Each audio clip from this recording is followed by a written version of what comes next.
Hello everyone, good morning. তোমরা সবাই কেমন আছো? আশা করি খুব ভালো আছো। আমিও খুব ভালো আছি। আজ হচ্ছে শনিবার, আজ হচ্ছে জন্মাষ্টমী। সবাইকে জানাই জন্মাষ্টমীর অনেক অনেক শুভেচ্ছা। সকালবেলা ছেলের টাইকোন্ডো ক্লাস চলে গেছে, প্রায় 7টা বেজে গেছিলো উঠতে, 7:45 মতো বেজে গেছিলো। তাড়াতাড়ি করে ছেলে টাইকোন্ডো ক্লাস গেছে।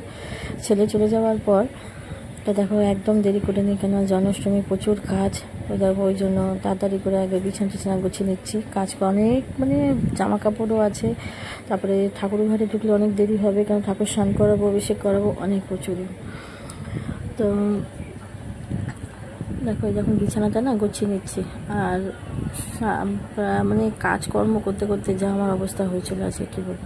কেন আমি এখন কাপড় কাচতে আর পারি না। কাপড় কাচা দেখলে খুব ভয় লাগে, কেন অ্যাকচুয়ালি কাপড় কাচাটা তোমার দাদা ভাই করে। এখন আমি অত চাদর মাদর কাচি না। অবশ্য চাদর ছিল না, বালিশের কভারগুলো আজকে আমি খুলেছিলাম। ভীষণ নোংরা, কেন নোংরা বলতে কী বলতো, এই বর্ষার সময় যেন বালিশের কভারগুলো স্যাঁত করছে, বিছানাগুলো স্যাঁত করছে, কেমন যেন লাগছে। তো যাই হোক, দেখো বিছানায় গেছে, কভারগুলো খুলে নিয়েছি।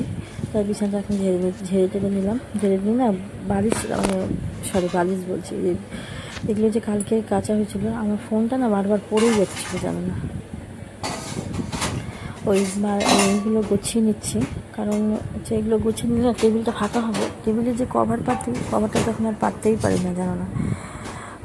কি বলবো আর, এমনিই থেকে যাচ্ছে। আরে পাতলে জানো সব ওখানে হেলমেট রাখে, ওখানে জল ফেলে, কভারটা কেন কালো কালো টাইপের দাগ হয়ে যায়। কেন ধর, তাই যাই হোক, বাসনগুলো গুছিয়ে নেবো, সব কাজকর্ম করে স্নান করে তবে তোমাদের সামনে আসবো আবার। দেখো স্নান টান করে চলে এসেছি, আর দেখবো এইখানে সামনেখানে মেলেছি ছেলেরগুলো। তারপরে পিছনে এই যে বালিশের কভারটা, কলে জলও চলে এসছে। এখানে জামা কাপড় রাখা আছে অলরেডি, আর ওখানে মেলে রেখেছি। কী বলবো আর এই ঢুকলাম এখন ঠাকুর ঘরে। অনেক 1 ঘন্টার উপরে টাইম লেগেছে, কেন আজকে তো ঠাকুর স্নান করবে। দেখো ঠাকুর নামিয়ে রেখেছি, আর ঠাকুরের জন্য নতুন ড্রেস কিনেছিলাম। আমার ড্রেসটা খুব পছন্দ হয়েছে, রাধারানীর ড্রেসটা বেশি পছন্দ হয়েছে। তো যাই হোক, জানি না, ঠাকুরের ইচ্ছে থাকলে বলে না সবই হয়। কিছুই কিনিনি, কিছুই করিনি, না হট করে কালকে মনে হয় ঠাকুরের ড্রেস কিনতে যাবো।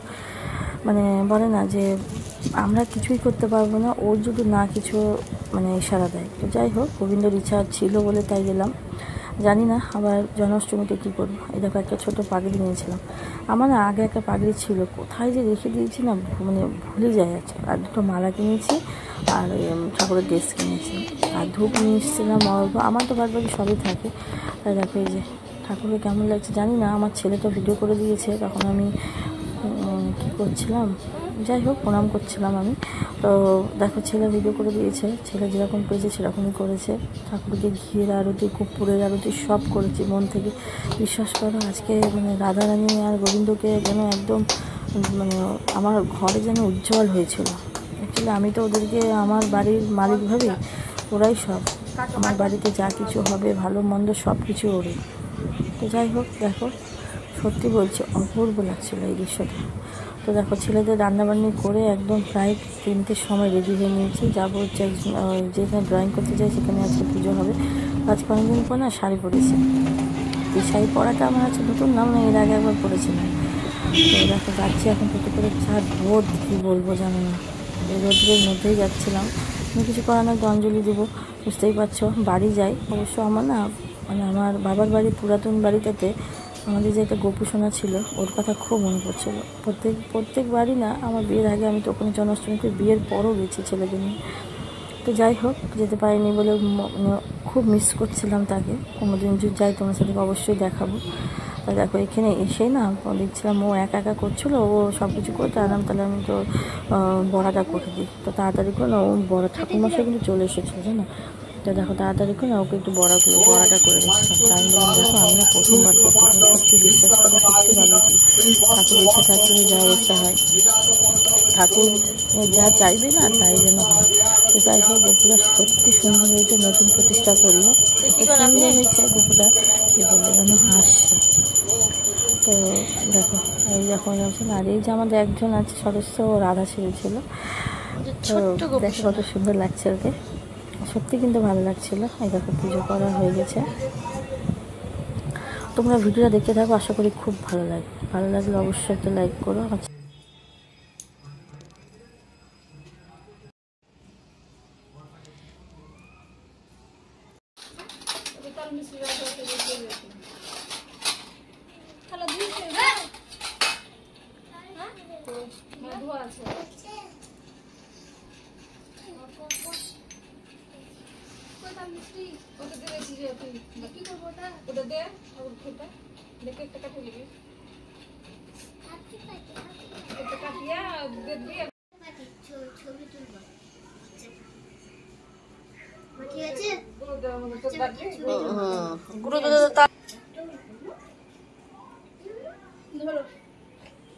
আমাদের কেক গোপু দাদার কেক কাটার জন্য এতগুলো সদস্য আছে।